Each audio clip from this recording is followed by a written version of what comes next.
basın çekimlerini yapsın o zaman daha sonra. This is my second trip to Mêrdîn.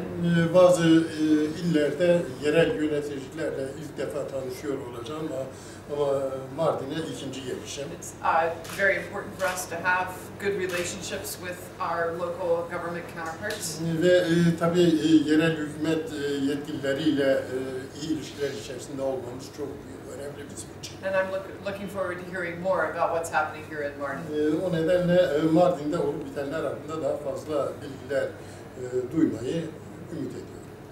Joe Biden'ın gezisi sonrası olması tesadüf mü yoksa daha önceden? O konuya I don't have time for it. Sorry.